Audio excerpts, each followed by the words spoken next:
Hello everyone, welcome to the Future Tech. So in this video, I am going to tell you something about the processor, that when you are going to buy a new processor or you are purchasing a new desktop or laptop, so what things you should know about processor as a general knowledge. So in this video, I am going to tell you about this. So let's get started.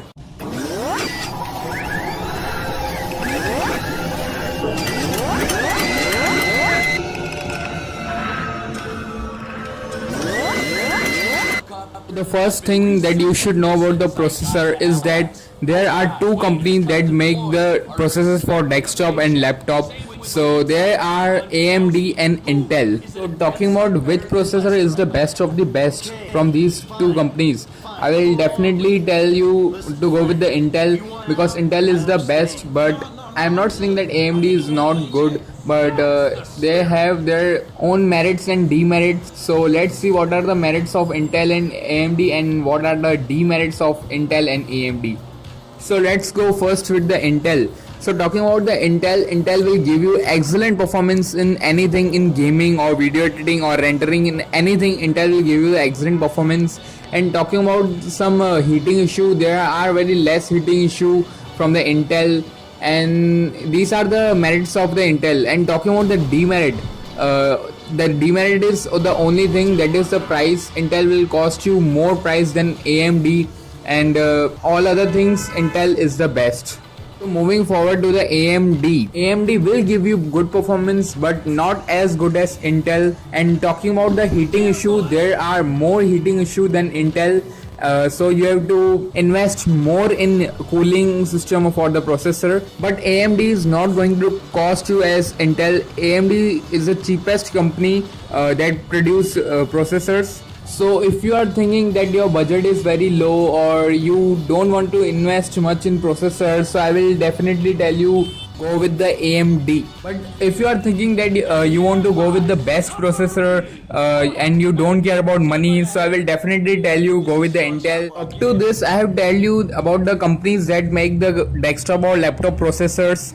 So you might get some knowledge about the AMD and Intel. So moving forward to the other things that you should see in the processors while buying a processor. So the first thing is that you should not see the gigahertz or the frequency of the processor. For example, you might have heard Core i5 3.0 gigahertz or 3.20 gigahertz. You should not see that gigahertz of frequency. You have to see how many cores there are in the processors. So for example, the Intel Core i7 6700K have 4 core or 8 threads. So what is threads, that I am going to tell you, but focus on cores. So the Intel Core i7 have 4 cores. As much as cores give you the better performance in anything, in gaming performance or video editing, rendering or anything. So we have to find how many cores are there in the processor and we have to buy on the base of cores. So the more cores will give you the best performance, but when the number of cores will increase, your price will be also increased. So moving to the next part, that how many cores do you need or how many cores are enough for you. For example, the Intel Core i3 6100 have 2 cores. So if you are thinking that you don't want a heavy processor, for example, if you want your PC for just teleworking or Microsoft Excel or day-to-day use like YouTube, Facebook, etc., 2 cores processor can easily handle this. And it can also handle little bit heavy games or little bit video editing, but at low level. It cannot support very high gaming or very high editing or very high rendering. So if you are thinking at low level, the 2 cores processor or Core i3 will be the best. So moving forward to the more cores processor or 4 cores processor. For example, the Intel Core i5 6400. So this is a 4 core processor. So if you are thinking that you want your processor only for gaming or you want to do very heavy editing or rendering work, so this Core i5 will be the best, and with any processor that having 4 cores will be the best, but the 2 cores processor can't handle the heavy games and heavy work, so you have to upgrade to the 4 cores processor. Moving forward to the last part, that the 8 cores processor or the Core i7. For example, the Intel Core i7 6900K have 8 cores processors. So do you really need 8 cores? Because this 8 core processor are only for the professional users or the professional gamers. If you are thinking that you want that Core i7 with 8 cores processor and you are just doing the normal day-to-day work or normal rendering or very low work, so it will not be useful. But if you are at professional level, that this processor will be the best. So these are all about the cores of the processor.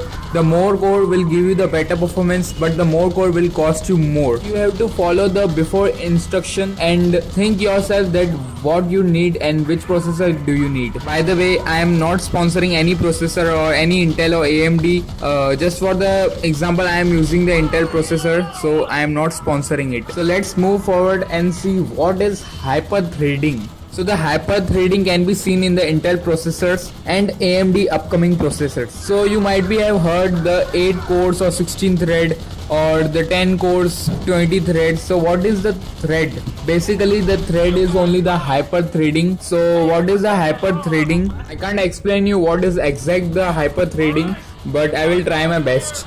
Imagine that you are doing a very heavy rendering work, but you have very less cores, not enough to complete that rendering. So in this case, hyper-threading technology will multiply the cores and just give a kick to the core or a single core that it can work easily. In other words, the more threads will give you the better performance. But as usual, it will going to cost you more. So moving forward to the next 2 parts of our video, that is what is a overclocking and what is a turbo boost technology. So these 2 parts are not very important for those persons who do not know anything about the processors. But these 2 parts I will explain in my upcoming video. So that's all for this video. If anything remains or if anything that you don't understand about the processor, so you can comment down and I will try my best to answer you. So please hit the like button, share my video and subscribe for more.